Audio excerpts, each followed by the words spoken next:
We could have a base on the moon within 30 years, reach Mars in 50 years, and explore the moons of the outer planets in 200 years. By reach, I mean with manned, or should I say, person space flight. We have already driven rovers on Mars, and landed a probe on Titan, a moon of Saturn, but if one is considering the future of the human race, we have to go there ourselves.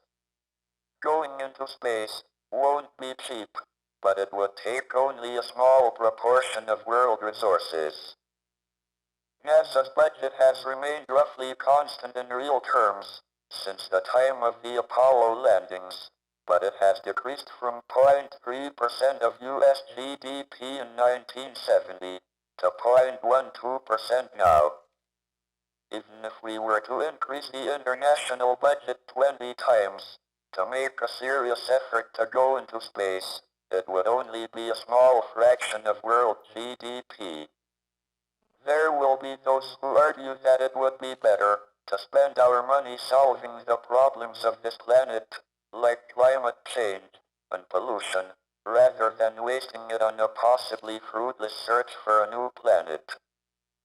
I am not denying the importance of fighting climate change and global warming, but we can do that and still spare 0.25% of world GDP for space. Isn't our future worth 0.25%? We thought space was worth a big effort in the 60s. In 1962, President Kennedy committed the U.S. to landing a man on the moon by the end of the decade. This was achieved just in time by the Apollo 11 mission in 1969. The space race helped to create a fascination with science and led to great advances in technology, including the first large-scale integrated circuits, which are the basis of all modern computers.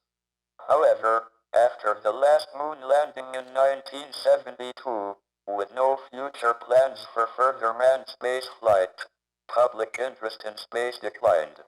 This went along with a general disenchantment with science in the West, because although it had brought great benefits, it had not solved the social problems that increasingly occupied public attentions.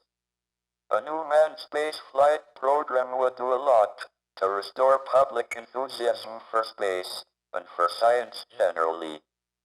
Robotic missions are much cheaper and may provide more scientific information, but they don't catch the public imagination in the same way, and they don't spread the human race into space, which I'm arguing should be our long-term strategy. A goal of a base on the moon by 2020 and of a manned landing on Mars by 2025 would reignite the space program and give it a sense of purpose, in the same way that President Kennedy's moon target did in the 1960s. A new interest in space would also increase the public standing of science generally. The low esteem in which science and scientists are held is having serious consequences. We live in a society that is increasingly governed by science and technology, yet fewer and fewer young people want to go into science. As a small step towards curing this, my daughter, Lucy, and I have written a children's book. I will now let Lucy talk about how to encourage the next generation to take an interest in space and in science generally. Hello and good afternoon. I'm very, very honoured to be here at the NASA 50th Birthday Lecture Series. It's a great honour to be here talking to you. You've heard my father telling you about why we need to travel into space. Well, I'd like to take just a few minutes to tell you why we think we need to have a next generation who wants to travel into space as well. As my father said, at the moment, we face a paradox. Never before have science and technology played such a big part in our lives. And yet, at the same time, it seems that children are turning away from science. They're losing interest in science, and they're not studying it.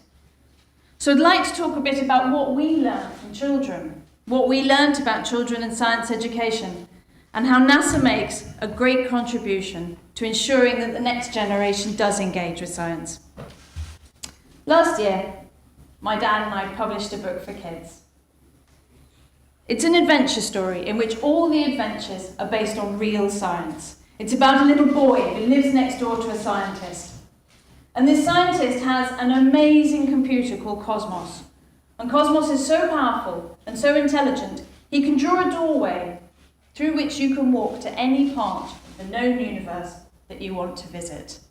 Now, when I told some people at NASA about Cosmos, the fictional computer, they said, "Oh, I wish we had one of them because that would help our budget enormously."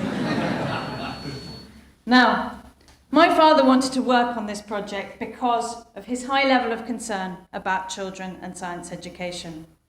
Now, that's not saying that we set out to persuade every child to be a scientist, because our world needs people with a wide variety of skills. But science affects all of us, and it matters to all of us, and it will do even more so in the future. The children of today are the adults of tomorrow, and they need to have a basic understanding of science if they're going to make the kind of decisions that will affect us all. And we're going to need scientists as well, not just to work on space travel, but to work on issues that face us all, like climate change, or fuel sources, or food production. Now, some recent research has highlighted the fears about children and science education.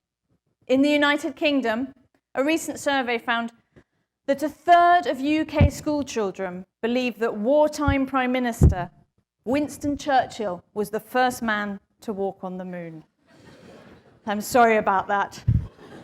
NASA, Neil Armstrong. And the statistics that came with this survey are not very heartening either. They found that 40% of children thought Mars was a chocolate bar. 35% of children said the Earth was not an official planet. And extraordinarily, 72% could not identify the moon from pictures. Now, just in case you're sitting there feeling smug, I'm afraid the results in the USA are really not looking much better. Only 4% of US adults, when asked, could name a living scientist who they would nominate as a science role model. Although, at the same time, 96%, a stunning 96% of US adults think that it is important for the US to be a leader in science education. So it all sounds rather gloomy, but there is hope. As I found out when I went on a worldwide schools lecture tour with a talk called Surfing the Solar System.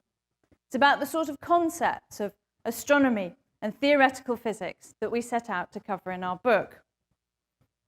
Now, we estimate, I've probably spoken to about 20,000 kids worldwide. And what I discovered was an enormous appetite and enthusiasm for science. And we were asked so many questions that we have to write another book in order to be able to answer them. And they're great questions like, can you skateboard on Jupiter?